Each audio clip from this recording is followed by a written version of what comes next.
session on our website, and you'll see the website address here, TFELproject.com.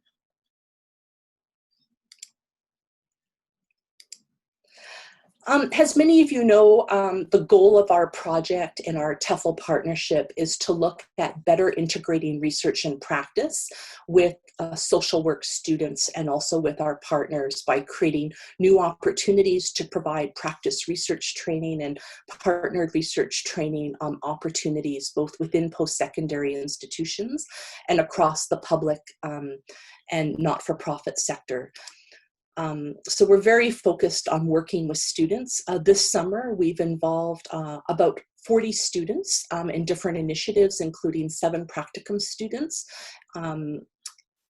working with a number of us. And so it's been a very productive summer. Some of you may have joined us at the Virtual Field Summit mid-July for several days, where a number of workshops and sessions were presented. And today's Field Image Showcase is really the celebration of some of the student work that's taken place.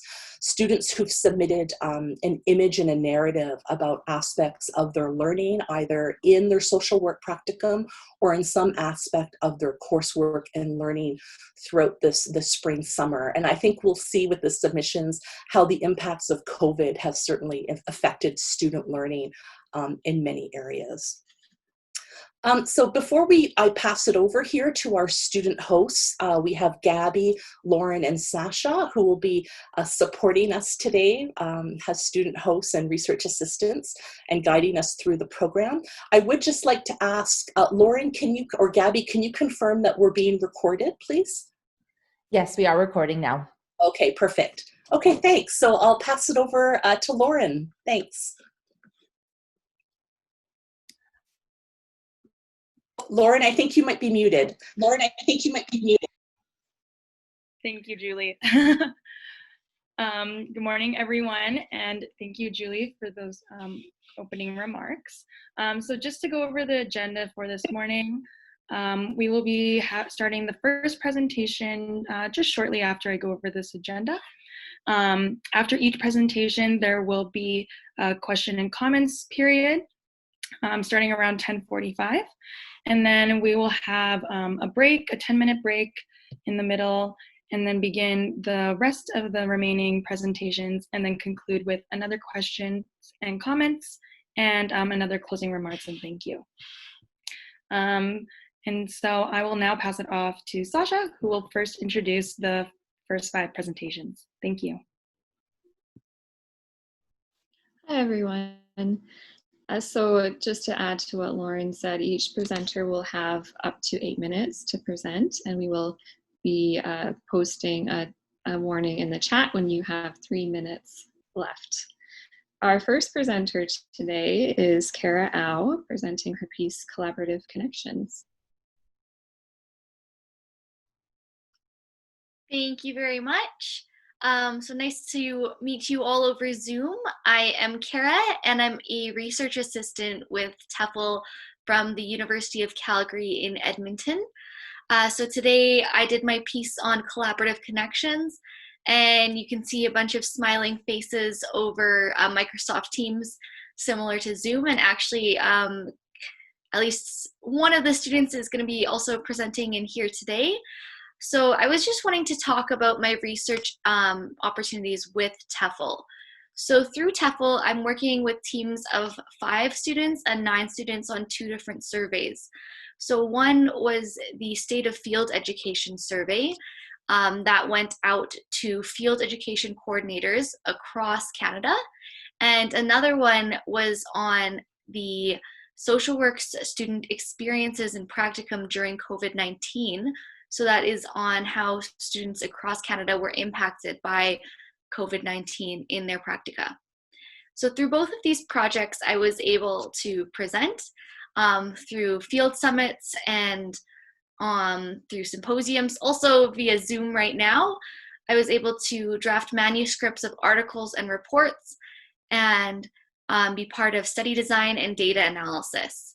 So there was also opportunities for leadership and initiative and research that I would not have expected to have as a BSW student. Especially TFEL allowed the opportunity for me to gain skills in project management, in working as a team lead with 9 students while we were designing the survey on student experiences in field education during COVID-19. As well, one of the best benefits, aside from all the research opportunities, was the ability to make connections. So I know a lot of us can be quite fatigued by the amount of time that we are online and on Zoom, and also lonely and isolated during this time of not being able to meet face to face.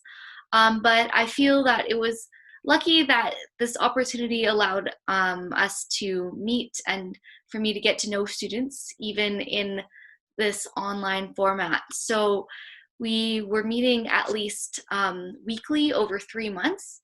And because of it being online, it was actually easier to plan and try to coordinate 9 students. And that meant that we got to work with teammates, not just in Edmonton for me, but also throughout the University of Calgary. So whether they were in Calgary or in other areas. And like through those connections, we're able to discuss research, but also found many students who were in my online classes and able to share those experiences. And then also being able to support each other and about personal matters. So I found with social work students in general, they're very collaborative and able to work on so many different ideas together, but also compassionate and understanding when things get a little tough with life, and especially during this time. So it was wonderful to see when I needed help, people able to help and support me in my work. And then I was able to facilitate a lot of that in my other research as well, with making sure that anytime students had different things going on in their personal lives, that as social work students, we were flexible and accommodated everything for that. So it was also really cool that I even made a connection for a future practicum through presenting at a symposium and connecting with another student through TFEL who was doing research in Pakistan. And I now have my winter 2021 practicum lined up by talking with her about her experiences and then meeting with her field instructor. So I was really excited that this opportunity allowed me to really experience social work research for the first time and find out it's something I'm really enjoying, and then learn about a different research project that I will be a part of in the future. And then the other thing I'd like to talk about is the different co-investigators. So Julie was saying we have different co-investigators from across Canada, and we were able to work with them as student hosts, facilitating their discussions during the field summit. But also in my work, it's been very enriching to be able to send them our surveys that we're in the middle of developing and receiving their feedback. And then now that it's time to draft the manuscript of our article, getting feedback from esteemed academia across Canada. And it's really cool because we'll be reading their research articles for literature reviews. And then we're actually able to collaborate with them and partner with them in our actual research projects. So I'm just very grateful overall for the opportunity that TFEL has given us and given me to get to know so many people in social work research and so many other students. Despite not meeting online, I still get to see people face to face. Thank you. Thank you so much, Kara. We're just getting started on posting the French translations in the chat, everyone. Sorry, we're just having a bit of technical difficulties, but we will be posting Kara's French translation for her narrative momentarily. I'll pass it back to Sasha now. Yes, thank you so much, Kara, for sharing that. Our next presenter is Rada Notion with her piece titled Epiphany. Thanks, Sasha. Hi, everybody. My name is Rada Notion, as Sasha said. I'm an MSW student here at the University of Calgary in clinical social work practice, specializing in trauma-informed practice. So my photo is titled Epiphany, and I took it on International Women's Day, IWD, this year. I was doing my foundational field practicum at the United Way of Calgary and area. It was a very special practicum up until COVID happened. But it was a very special day in general. So even though I did work in the other areas, my primary interest was working with their Indigenous strategy, because I felt I had the most to learn with that. I remember the event that I took this photo at was an event that I actively found for my own learning. Like it was an optional event that I didn't really have to go to if I didn't want to. Earlier that day, I was working and helping out with the IWD event at the Calgary Public Library. I also work at Calgary Immigrant Women's Association with immigrant girls, so CIWA, and we had a booth there. We also partnered with Women's Center of Calgary to launch the Girls Lead YYC Toolkit, and some of our clients who are immigrant girls also performed there as well earlier that day. Yeah, it was just a great event and a great turnout. After I finished with that, I left to go to this Mohkinstsis IWD event from my practicum. So that was the Indigenous event that I went to. And I didn't really know what to expect. I didn't even know anyone there, but I just wanted to be there, sit down, listen to the program, listen to these fearless, resilient, and inspiring women, and just celebrate them. And as you can tell, as a non-Indigenous racialized woman, I'm drawn to working with other racialized women to make our collective lives better. I want to contribute to eliminating oppression, marginalization, silencing, erasure of our voices by raising our voices, because our existences do matter. It's a miracle to just exist and not be missing and not be murdered and not be beaten and not be thrown acid at. So over the years, I had opportunities to learn from and learn with other racialized women, including some of these women who are in the Zoom session right now. Some of them are immigrant women and girls, some of them are not. Either way, it has made my life so much more meaningful, rich and colorful and vibrant. So I'm really grateful for that. I hope I can continue that journey in the future and contribute something for us. Going back to that event, anyways, it was a small program. Not too many people came, mostly Indigenous community members, women especially. There were elders, performers, and they were also selling beaded earrings, beaded jewelry. And I bought a pair of peacock earrings to match my ribbon skirt that I had made earlier that month by another Indigenous woman. It's really gorgeous. It has feathers on it. Anyways, every time I wore it to the gatherings or elder circles, one of the elders would just always like comment on how pretty it was and how I should be wearing it all the time. Just the genuine, like, caring nature of all of them just made my heart like burst almost. So I saw all these women wear this pin at the event. So that's the photo. And I was like, I want that pin, because I knew exactly what that meant. I actually took a photo at the Autan Healing Lodge gathering during their presentation on the Red Dress campaign to raise awareness about missing and murdered Indigenous women and girls. So I asked the organizer, how can I get this pin? And she said, it's reserved for members or something related to that. And I was like, what do I have to do to get this pin? And she saw that I was super desperate, and she said, would you like to volunteer for this event? And I said, yeah, of course. This is part of my practicum. I would love to. So by that time, I had limited working knowledge of Indigenous cultures, and I knew I would be serving food and tea to the elders. And I did that with the other volunteers. And I just felt part of something that was greater than myself. And I talked to one of the youth. She was one of the performers at that event. She said she was very excited to graduate this year, one of the first ones from her reserve to do so. And the social worker was just coming out of me. So like my heart just swelled, because that's what I love about social work, helping youth, helping girls.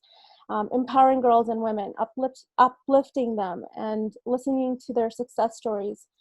I was just beaming the whole day. That was a very special day for me. While walking out of that event, that's when I had the epiphany, where I realized the true meaning of working with Indigenous people, or working with people in general, but in that context, specifically Indigenous people. And that it comes down to relationship building. It's not rocket science. It's the openness.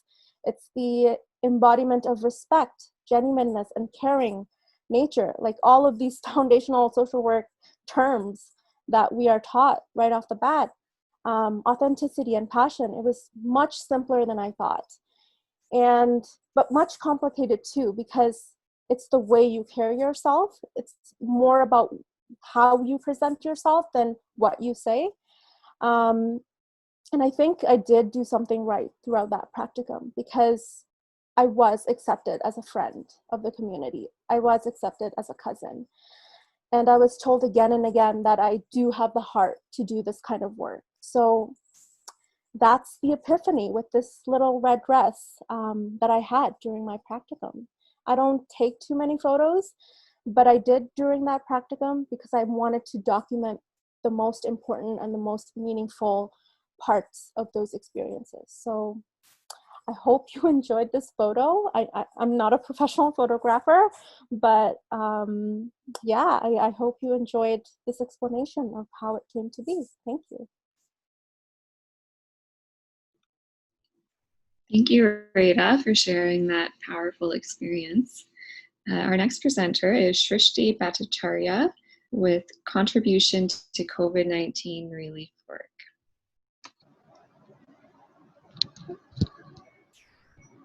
Okay. Hello all. Thank you, Sasha, for this opportunity. So I'm Shrishti Bhattacharya from India, and I'm pursuing my MSW from Department of Social Work, University of Delhi. So as you can see, the picture itself shows that, yeah, a relief kit was being distributed with the help of the civil society organization in my own city. So when the lockdown got initiated during this pandemic period, we were expected to return to our home cities. So along with that, we were also expected to do something innovative in our hometowns as a part of fieldwork practicum. So that idea triggered me, and when I started exploring my own city and the work being going on over there, I saw that enough of food food ration kits being distributed in the various parts of my city. But when I interacted with the women and girls, especially those who belong to the unorganized sector, I saw that they shared one common problem, that there is no initiative being taken to distribute the sanitary napkins, which is one of the very essential items for them. And as you can see this particular picture, that the faces of the beneficiaries are not visible, not because they didn't want to, but because of the fact that they feel embarrassed while accepting it in front of their family members. This is the condition in India still prevailing, where menstruation is still considered as a taboo, as something to be hidden, something not to be discussed. It is not yet considered as a health condition. It is not taken in a very simple manner. So, this was the fact which triggered me, and I organized the whole thing. I contacted the counselor of my area and then the women group which was working. I went from home to home and I convinced the girl to accept it, to take it as a token of gratitude towards them. And yeah, I know that this for only thing which was initiated by me won't change their condition, but somehow it provided them certain like satisfaction that, yeah, someone is there who think about me, someone is there who consider these things also necessary as a basic part of having a good hygienic health. When the distribution got completed, they themselves came to me and they thanked me that at least you are the one who initiated it in our own city. We are very much happy via your efforts, but we can't actually afford it, because nowadays when we are out of work, being the people of unorganized sector, earning meals for 2 times a day is our necessity. So we can't think of buying sanitary napkins. We prefer using clothes at that time because we know that if we could save some amount, we could invest it somewhere else, like the food. So this is what this whole COVID-19 relief work was initiated by me, and like just to with the basic idea that sharing is indeed a caring. So we have to think, we have to change our mindset. And being a social work student, it is my responsibility towards my own society. So when being in Delhi, there people are very much open. They are discussing about these health issues and everything. But this is not the condition in my own city. Here, change is indeed needed. So this was just the beginning. My future plan is that I would contact the mayor of my own city and I would organize a menstrual hygiene session for the women of my own area. So this is the plan. But now, since the situation is not favorable because of the lockdown and the pandemic, I would do it later on. And one more thing which actually triggered this whole idea was my being a part of the project in my own department, that is Project Sakhi Sally. Project Sakhi Sally means being the female friends, where we address the issues related to menstrual poverty. So this was one of the very major factor which actually moved me, which actually compelled me to organize something in my own city, in my own hometown. So this is was this whole distribution and this whole picture and the whole explanation is all about. I really want to thank the TEFL team for providing me this opportunity. Thanks a lot, and thank you for being a patient listener.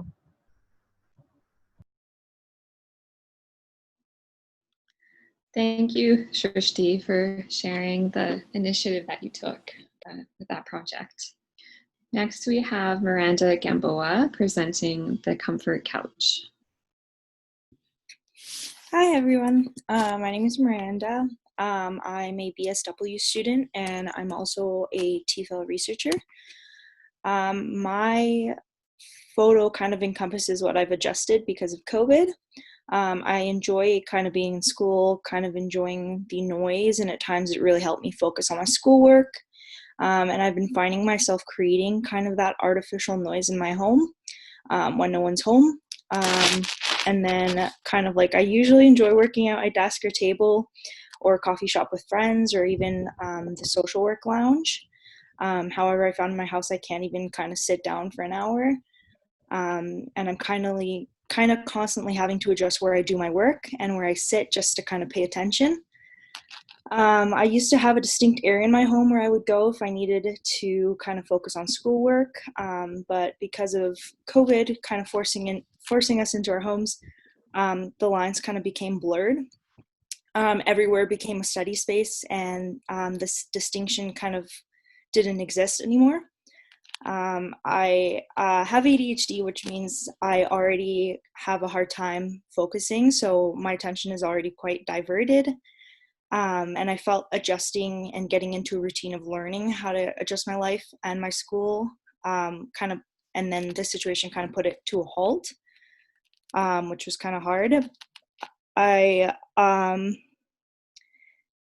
find that I'm struggling to kind of like adjust my life around school, and I'm leaning towards comfort kind of to help me through my schoolwork. And then even though it's not ideal, it is the reality of the situation. And I appreciate how adaptable learning has become, but it also made me realize how kind of stuck we can become in routines to provide comfort. And then the situation, I also found it hard for my family kind of to differentiate when I'm home, when I'm busy, and kind of when they need me.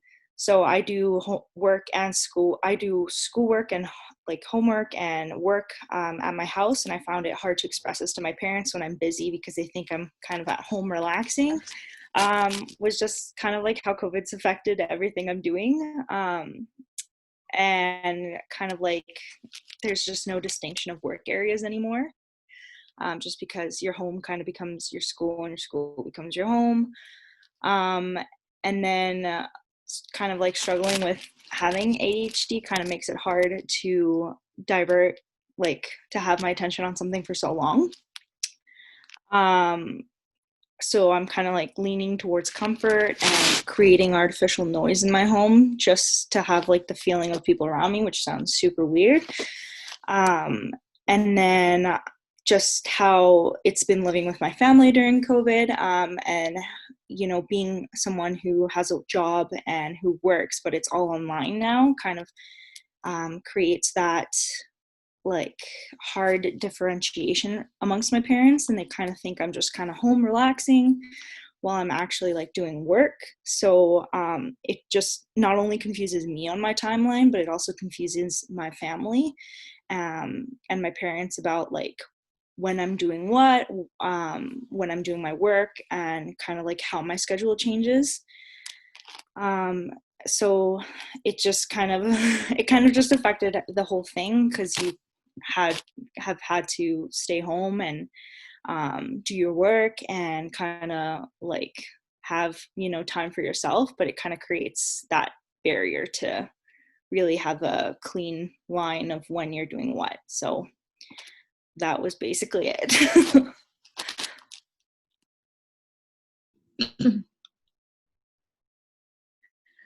Thank you, Miranda, especially for finishing up after what happened.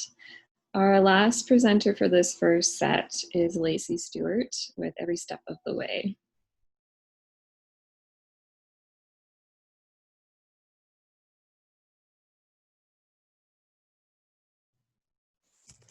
Hi.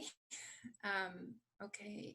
Yeah, I can really relate to what Miranda spoke to on her presentation, and with family not really understanding maybe boundaries of doing work during COVID when everybody's home. For my image, I was, sorry, I just want to make sure my microphone is working. Can everybody hear me? Okay, thank you. I was inspired, well, actually, it was on a day where I was doing some self-care with my family. We were at the lake, and by the lake is these flat stones where we like to walk by the water. And I turned around behind me, and my youngest, my little 1-year-old, was following me, and I saw our wet footprints on the ground, and I thought it was adorable, so I took a photo. Not intending to use it for this at the time, I just thought it was cute. And then later, because my children and my family are so kind of meshed in with the work I do at home and my studies and everything else I'm trying to do, it as much as I try to keep it separate, it really does blend and overlap. And so my oldest was hanging out in my room while I was trying to figure out what to do for my field image submission, and we were looking through some photos. I was trying to get some inspiration, and I was sharing my ideas with her, and she was like, no, no, no. And then we saw this one, and she's like, you should use that. And I was like, well, what can I say about it? And she's like, well, just talk about how, you know, this baby has been with you every step of the way while you're trying to complete your BSW. And I was like, that's brilliant. So I was like, because that's true.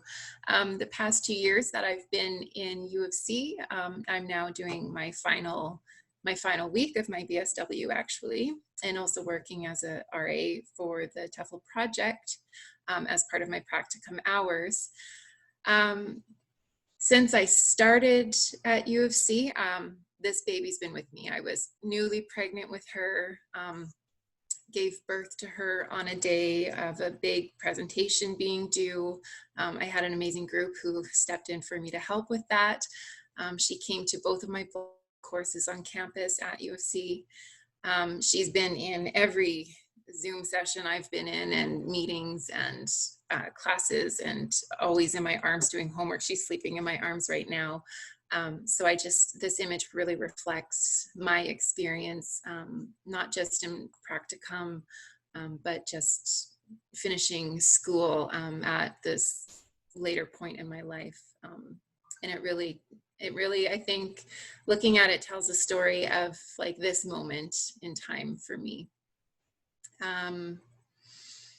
What else can I say about it? I'm still a little blown away by what just happened and kind of lost my train of thought. But yeah, I think that's everything, unless I guess we'll have questions at the end. Thank you.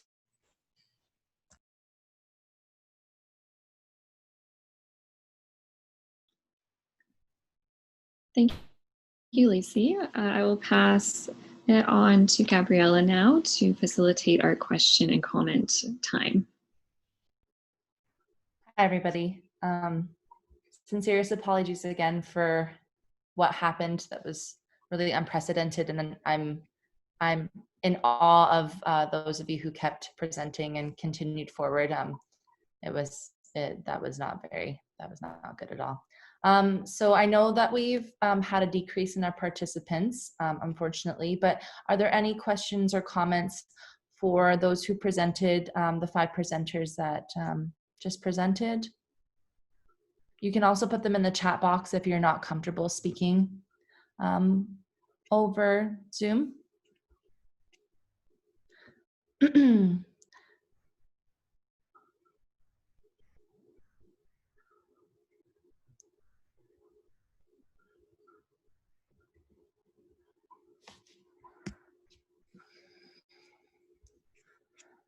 If there's not, Sherry said fabulous work. Thank you so much, Sherry. If there aren't any questions and everyone is just putting thoughtful comments. Oh, Amy, sorry. Amy, Dr. Fulton is wondering how the stories and experiences shared today have influenced the students' career aspirations. So maybe we'll just start, if all of you feel comfortable doing so, just from the first person who started, I believe that was Kara, to Lacey, just in order that way. And if you could all answer that question, if you feel comfortable, that would be fantastic. Thank you, Gabby, and thank you to all the hosts for having to deal with this really horrible situation on Zoom. I know that's going to be even more pressure for you guys. And thanks, Amy. I think that's a really good question. For me, I've been involved, so this is my 3rd experience as research assistant. I was a research assistant in oncology and neuroscience. Oh, we see Lacey's little girl. Oh, nice. But I liked doing the research, but I wasn't interested in sciences as much, hence me now being a social work student. So I think this is my most positive experience in research and really understanding like, hey, I think I want to go for a master's, and a master's that involves research down the road, and that's something I want to do. And in fact, after this experience, so this is not my practicum. I should have actually specified, like many students do this as a practicum, but I'm doing this as a research assistant. And then I have a practicum in the fall and winter coming up. I've actually requested to switch. I was going to be doing a practicum in like children's services, and now I've switched both of mine to be in research because I've really connected with this experience and doing social work research. So I was, really excited about sure that. if we're supposed to answer Amy's question, but I'm just going to do that anyway. Sorry, Rita. So I'm in clinical social work, and up until this moment, I've pretty much worked with. Oh, sorry, Rita. Kara was just Lauren, in the middle you're of. muted. Can't hear you. Can you hear me now? Sorry, Rita. We just were going in order of people who presented. Sorry, I think I'm having issues with my own self. Okay. That's okay. I think Kara was just finished. Kara, do you have any last remarks before we move on? I think, Rita, were you the second person who presented? Yeah, so we'll move on to you just momentarily, Rita. Thank you so much for your patience. Oh, no worries. I did the same thing at the start where I thought no one was talking till I unmuted it and realized Julie was in the middle of talking. Because I think we all muted our computers after some very upsetting things were happening and didn't want to listen to that anymore. Sorry, so just to finish up, I'd say this has been a huge influence on my future career aspirations and my practicum coming into like starting in September and then probably going forward, just knowing that I really am interested in social work research and continuing that in my career.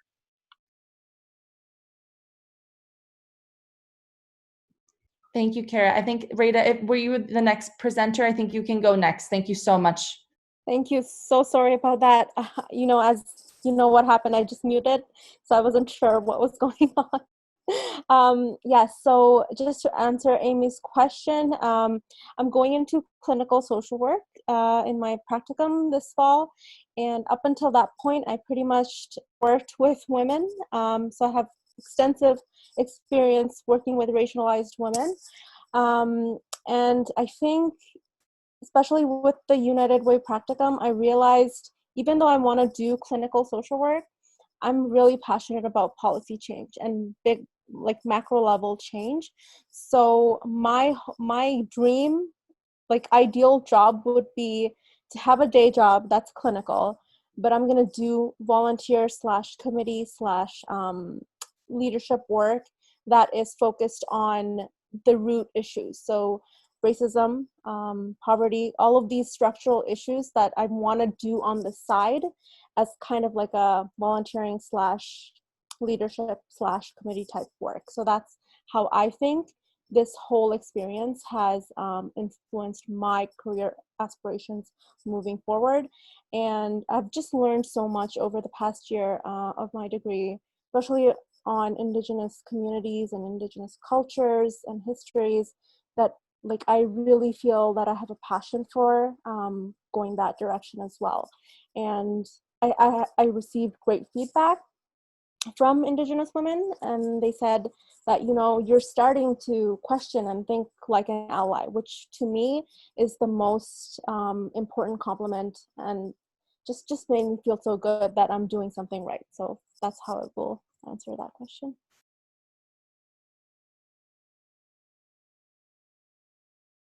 Awesome. Thank you so much. And then, sorry, remind me who the third presenter was. Sorry, I have the last two in order, but Shristi, I think, right? Yeah, it's me. Okay, awesome. Yeah. Okay, so replying to Ami's question, firstly, is really a good question to ask. So, for me, social work is something like a passion. Like you are transforming the theoretical classes into the field practicum. It is all about practice. It is all about learning and growing. So, when we see these field image showcase, when we come across so many people doing so many different things in their own field, so it is all about we gather variety of ideas, and these ideas only help in thinking creatively. So regarding our own society, that how these ideas can be applied in according to our own indigenous context. So for me, that's why this field image showcase is a very relevant thing, because I also came across so many different ideas people are practicing in their daily lives, and it's all about learning and growing, which I will stress upon. So this is what the basic thing. And regarding career aspiration, everyone has personal career aspiration, but when it comes to social work is something very professional. Yeah, we all want a good job, a good career with good salary, but somehow we are serving the society. Somehow whatever step, whatever decision we will make, it will hamper, it will affect our society in a positive or a negative manner. Therefore, our knowledge, our ideas, our all these things should be in a very channelized and organized and in a very clarified manner. So for this, we should gather more and more information from various sources, whichever way we are being given the opportunity for. So I think this opportunity is being provided to me via this field image showcase, and I really thanks the team for organizing the same. Thank you. Awesome. Thank you so much. Miranda, do you want to field this question? Sure.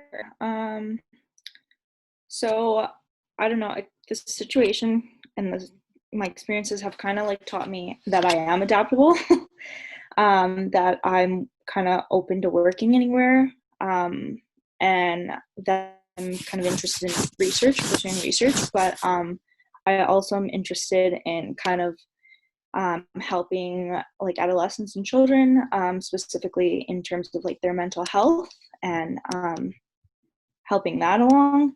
But basically how I've experienced this kind of taught me to like see how people experience it from like their side and hear all different experiences and kind of just help anywhere I can. So yeah.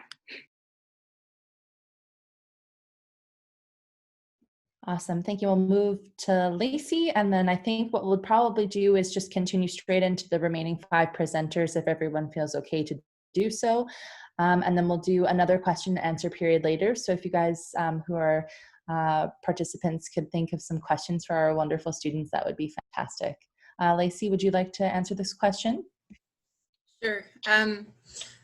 So the past semester too has really been a time of a lot of reflection for me, not just in my coursework, but just in general. There's been so much going on outside of my coursework as well that's affected it, and also doing this project, and so really having kids and having a teenager to a baby, each one of them has kind of affected like my decision to even do a career change to get into social work, and also what I wanted to do with it. And it's kind of changed over the years, over the years, but also almost rather than changing, it's just more like I'm continuously open to new ideas and options. And so, my field instructors has asked me a number of times what my plans are for when I'm done, as I'm done this week really, and graduate in November, but I can't say for sure what direction I'm going to head in. It's more like what opportunities are presenting themselves, because everything that I've done, I've loved.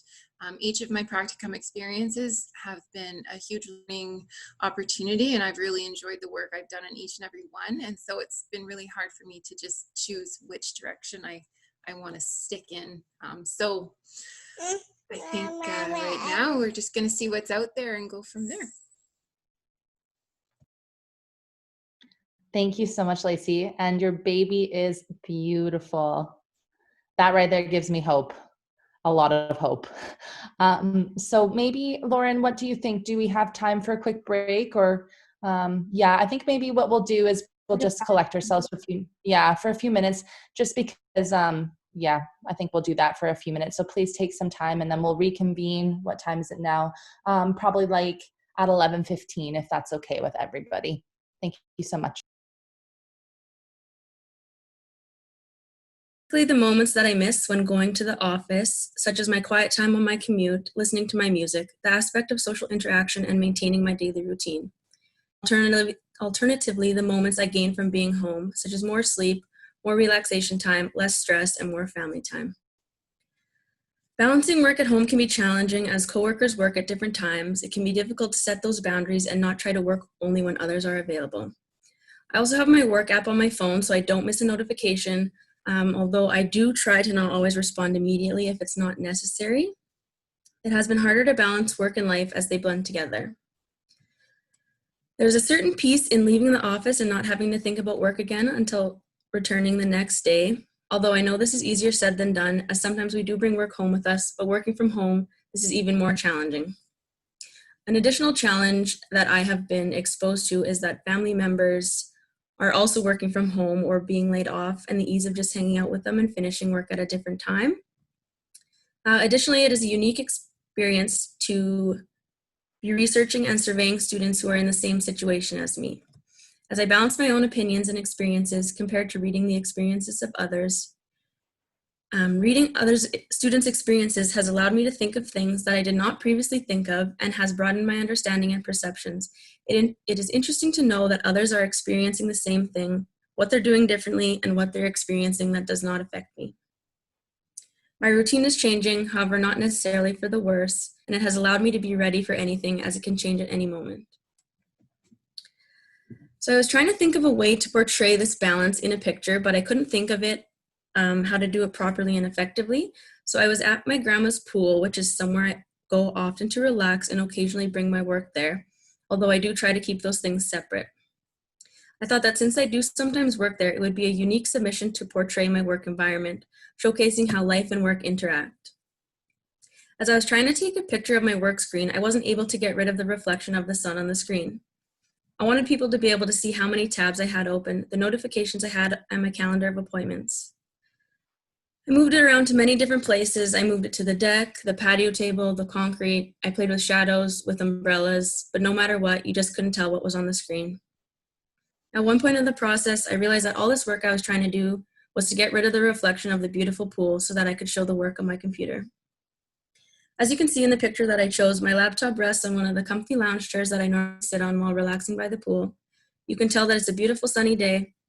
If you zoom in, you can see all the work that I have open, but ultimately what you can see is the pool on the slide and the beautiful water.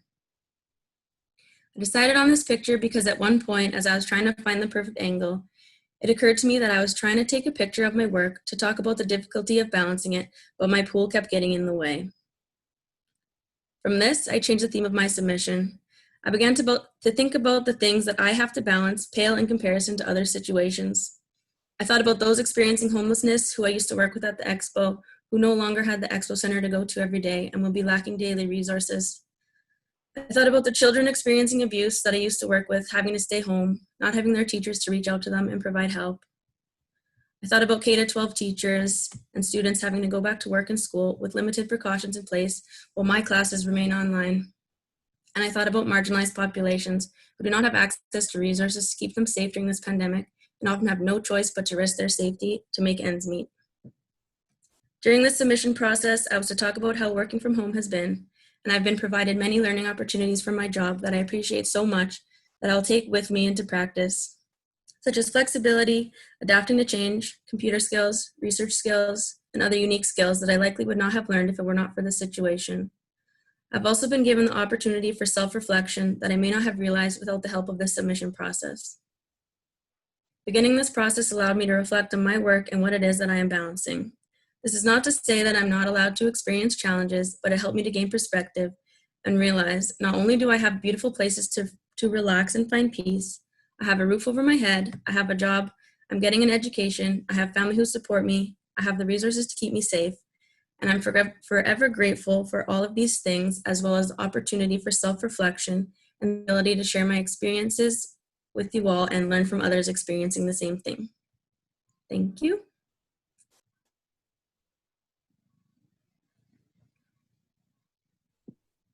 Thank you, Jaden, for that. That was beautiful. So for the next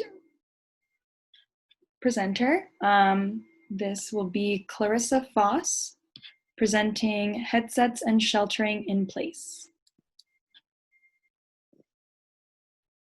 Hi.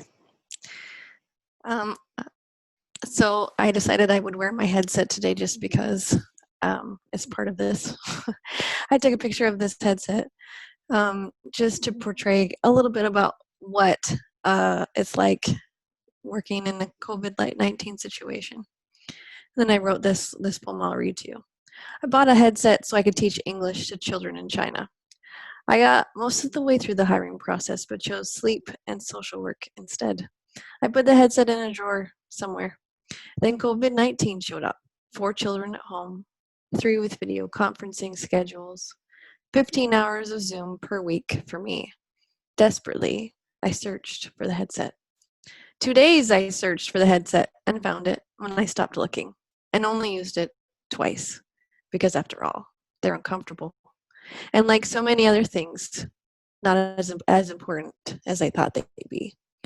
So my headset, I put it on just because I think you can probably hear me pretty good with it. But anyway, I think that this was kind of like an image for me that during this COVID time sweep, so many things have been surprising in the way that they are important, and so many things have been surprising and then they're not important. So I assumed that the only way to get through all of these Zoom meetings that I would have is, through my headset.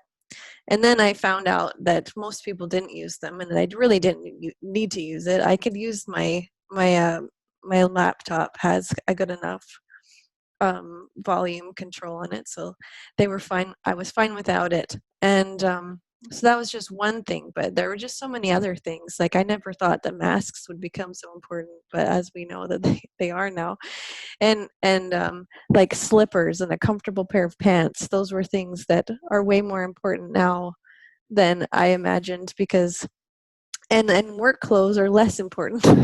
So like the fancy things that you get to put on, that you get to wear and stuff. And so the whole this whole experience with COVID-19 has been such an interesting one, and also very difficult as a mother. Lacey mentioned that she has teenagers and younger children as well. I have teenagers and young kids too, and I did a digital story about that experience of when the schools were closed.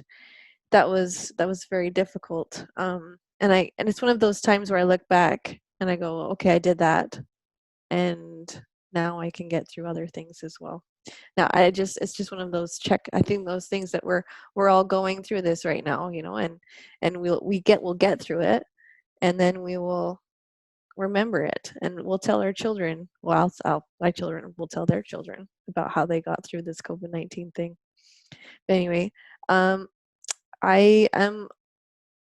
should mention that I'm the social media coordinator for the TFEL project, and so that's been a growing experience for me this semester. This summer, I have learned to do things that I didn't think I would ever learn how to do, and I've grown doing it. And anyway, I'm just grateful for that opportunity that I've had to be able to do that. And that's all I have.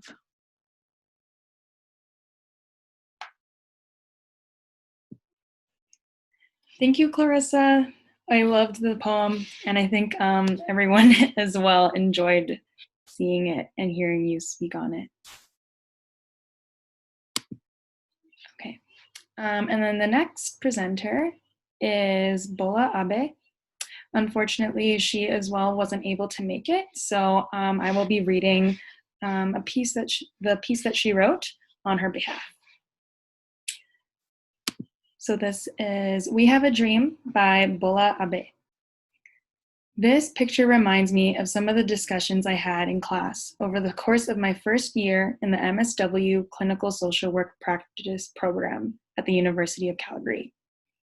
These discussions centered around racism, advocacy, injustice, and equity.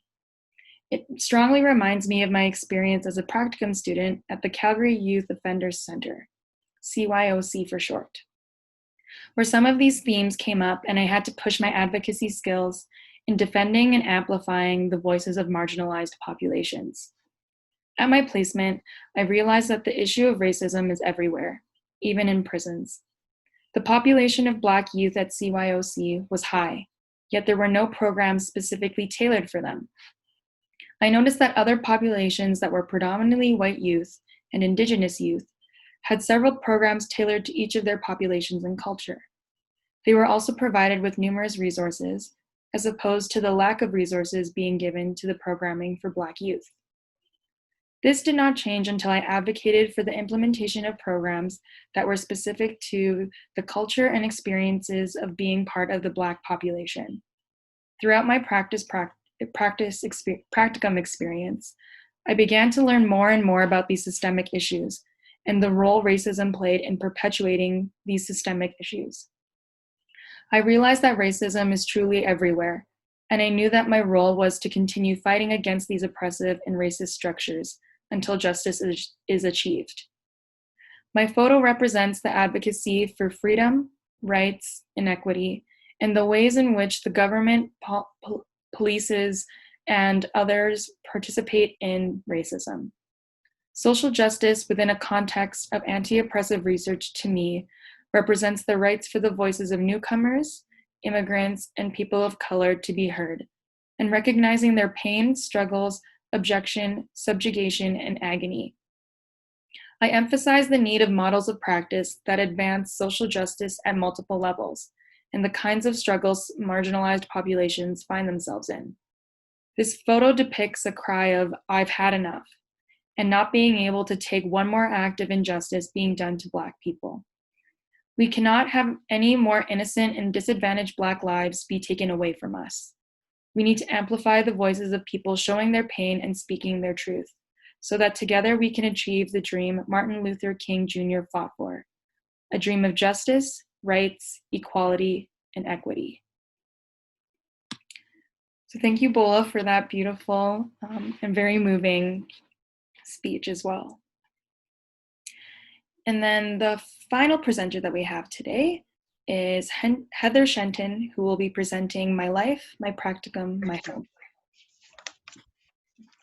Hello everyone, my name is Heather Shenton and I completed my 4th year BSW in July. I was fortunate to be able to complete my practicum online, which allowed me to graduate on time, and that I'm truly grateful for. I completed my practicum as a research assistant with the TFEL Project, and I assisted in the development of a national survey titled Social Work Student Experiences in Field Education During COVID-19. This targeted BSW and MSW students in Canada, and it looked at various things such as practicum logistics, such as if the practicum took place, if there were accommodations made. It also looked at the impacts of COVID-19, including mental health resources, technology access and support, helped with data analysis, and also writing a journal article, which we hope to get published. So it was a very exciting time. But as you can imagine, it was a very busy time trying to work full-time as a nurse, because I've just moved over as a social worker. And then I was trying to complete my practicum and also look after my family. I have 3 children. So I titled my narrative, My Life, My Practicum, My Home, as they've all been intertwined for the last 3 months. So here goes. So this picture depicts the story of my life currently, 2 schedules. One to organize my student life as a research assistant, and the other to organize my life as a wife, mother, and nurse. When working from home, the word multitasking comes to mind. The day starts off with coffee and peace. Then I am ready.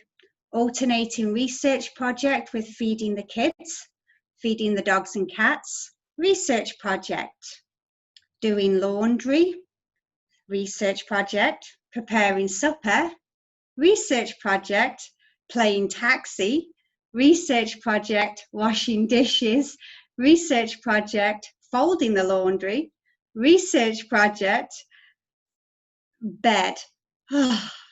Life is great until the deadlines start approaching. Kids start crying, dogs start barking, phone rings, and of course the computer freezes. In exasperation, I pour myself another coffee and start to diligently work towards the next goal.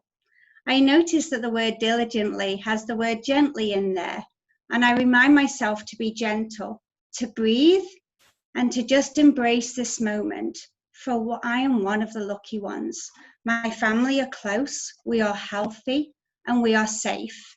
My practicum is teaching me patience, flexibility, and the importance of honoring this new learning experience. Thank you, COVID-19. So I feel very blessed as COVID-19 reiterated to me how important family time was, but also presented me opportunities that I would not have otherwise taken. The research project not only taught me about research ethics and how to incorporate this into my daily practice, but it also took me on a journey of healing, self-discovery, and transformation that I never really anticipated. And for this, I am truly grateful. I have just secured a job as a social worker in Lethbridge, Alberta, and I'm ready to begin my new life. And I still need my 2 schedules to keep me organized. Thank you. Thank you so much, Heather. I really loved your balance of research project and other things that you had to do in your life. I believe many of us can relate to that as well. Thank you. So now I believe we'll be going into our second Q&A session that Gabby will facilitate. Hi all. I think at this point what I'll do is I'll stop sharing my screen. I know that we will have some closing remarks from Julie, so that'll be fantastic, but then that way I can at least turn my video on. So I'll stop sharing and then, yeah. Okay, hello everybody. Thanks for joining us again today. So are there any questions or comments for the presenters, the 5 presenters? I see everyone is really liking what everyone saw. So are there any questions or comments?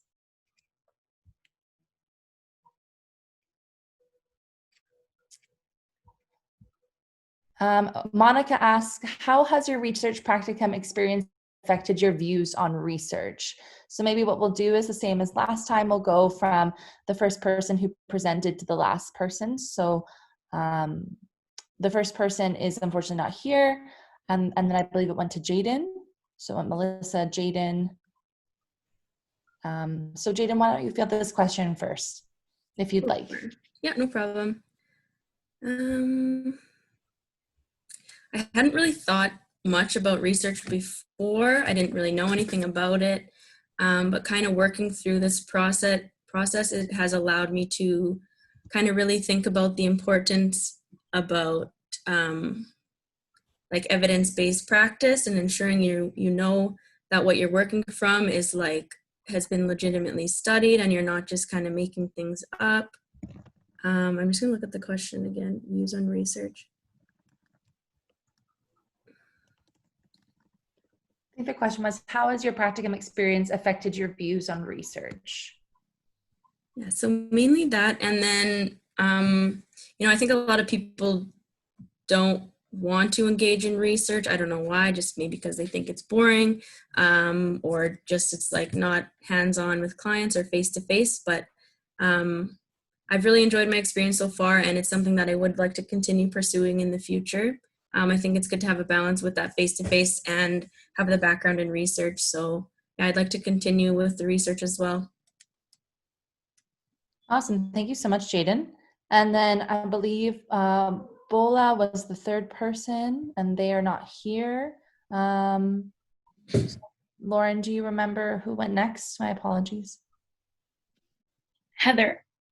Heather, perfect. Yeah, so Heather, if you'd like to answer this question, that would be great.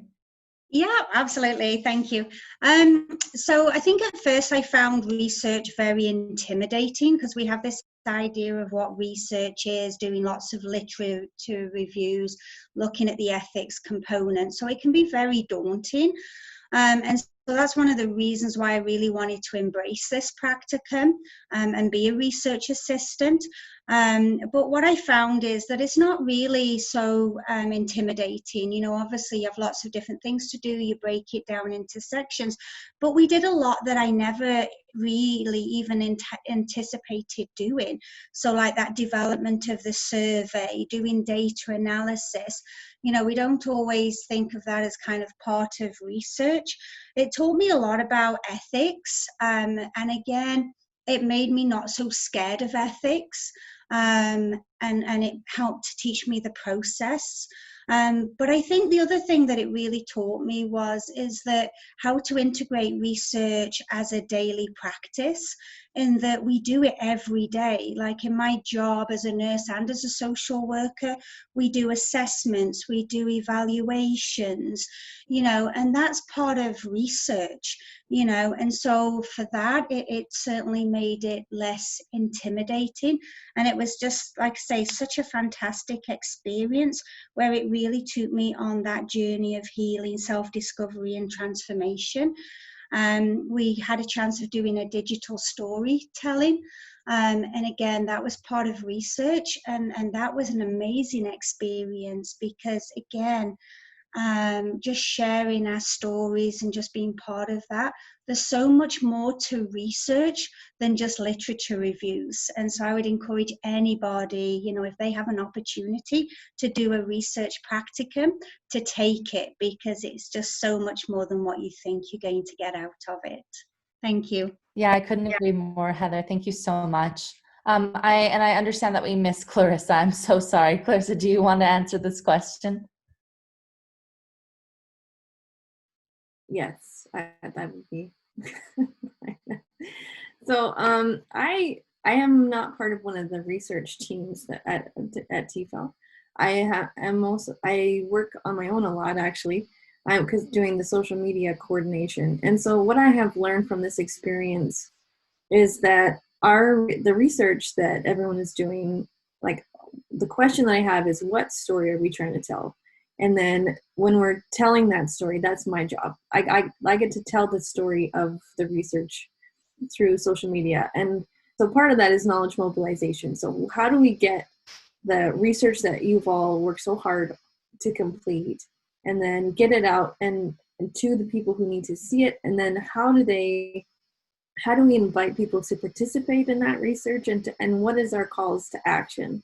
Like, what are we trying to get people to do with the research that you've all gathered? And so that's kind of been my role, and so I've thought a lot about knowledge mobilization and those kinds of things as part of my role.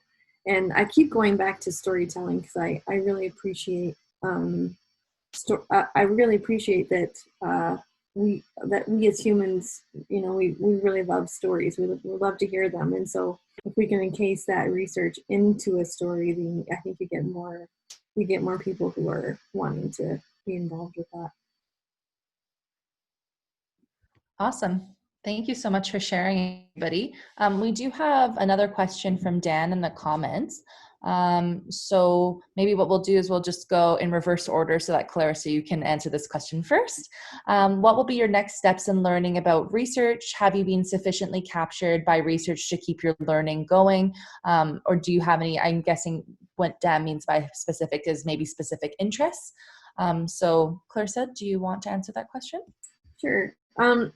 So my next step, I'm a BSW student, and my next step will be to do my practicum in the fall. And so I think that a lot of us who are doing practicum in the fall are a little bit uncertain as to what that looks like. I know I am. Right now, the plan is that I'll be working with FCSS at my children's school, and not with the school, but through FCSS. And so I hope that during that time, I will be able to do some research as part of my practicum. There's a few things that I would like to still learn about, and I hope that I'll be able to, 'cause I think that research is very important when you're talking about practice, because what's the point of doing all that research if we don't use it in practice? I think it definitely needs to be part of what we do. And so I'm hoping that I'm hoping to do a couple of things during my practicum, just the research wise. And I'm also never sure, so we have my kids' school is where I'm going to be doing FCSS. And there's about 700 kids that go to that school, and they're all in elementary. This is elementary school. And there's about 150 staff. And so I have, and the province says we're going ahead, and we're going to have school full time. And so I still keep thinking that maybe perhaps we'll end up going back to an online version of school. Who knows? It's all up in the air. So I guess my point is that I believe research will probably be part of my next semester at some point, because who knows what it's going to look like. Awesome. Thank you so much, Clarissa.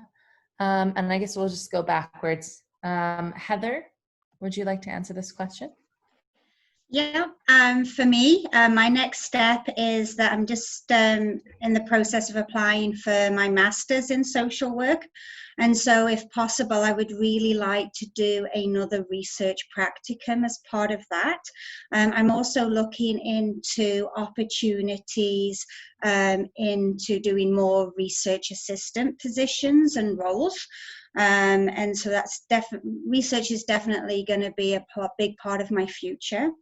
For my day-to-day practice, as a social worker, I'm definitely going to do, continue doing with the literature reviews, just doing lots of reading and investigating on best practice and evidence-based practice, so that for me, I know that I'm giving my clients the best possible care that I can give them. So yeah, I see research as being an everyday occurrence and a big part of my future. Thank you. And then Jaden?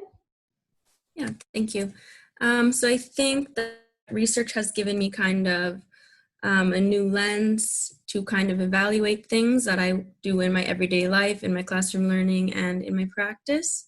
I don't have any specific next steps that I've thought of just yet. I'd like to continue being an RA and in the future. And I'd also like to educate people on, what it means to be an RA, and just kind of encourage them to take that step, because I've had a few people ask me how it's been, and it's been a really great experience. So I'd like to just kind of spread that knowledge and encourage people to engage with research as well.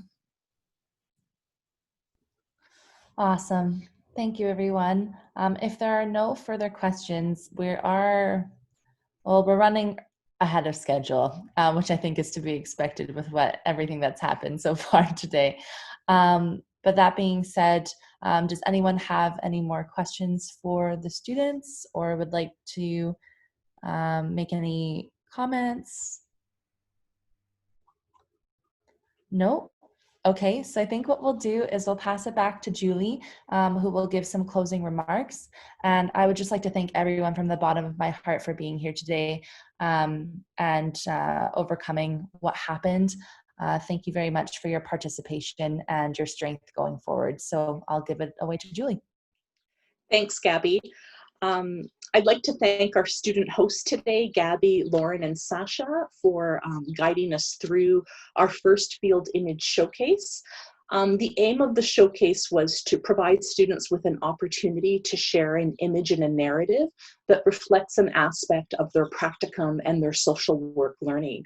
And I think we've been very successful today, that despite the incident and what happened, to really provide some space for students to talk about their learning and growth and experience, particularly during this COVID-19 time.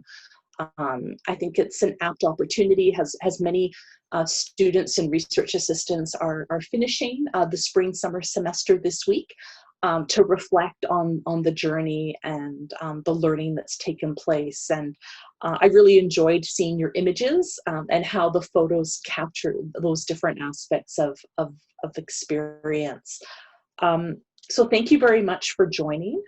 The Field Image Showcase received 19 submissions from students. As we can see, a number of the submissions were from Canada. We were fortunate to have a submission from India. Based on students' schedules and coursework, 10 students were able to present today. And so we're really thankful for that opportunity. And we hope that some of the images and narratives can be included on our website so that others who were unable to join today will be able to also see some of the work that's been completed. I see some other comments here, just thanking all of the presenters for sharing their work and their experience. Social workers has masters of dealing with the unexpected and unplanned. So thanks, Dan, for that. And I'd like to commend the students for continuing on with the program and adapting in light of what happened today. And I think even from these unfortunate incidents, there is learning, right, that we can take from this and apply it as we continue to meet virtually and use technology in the weeks and months ahead, given the current pandemic. So I'd like to thank everyone for being involved. I'd like to thank the student group for their work this summer and doing the promotion for this event, for working with the students, for creating posters and advertising the Field Image Showcase, for managing the submissions of the images, the interests that have taken place, working with students to put together the program and the PowerPoint that combines all of the submissions today. So a lot of work has gone into this, and I'd really commend you and thank you very much for all of those contributions. So I think this will wrap up our event today. Thank you very much for joining and for supporting the TFEL partnership. As some of you know, we have a virtual practicum exhibition this Thursday morning, and that will also be an opportunity for practicum students to share some of their work and experience and what it looks like to be engaged in virtual spaces. So thanks very much, everyone, and we'll be in touch soon. Bye.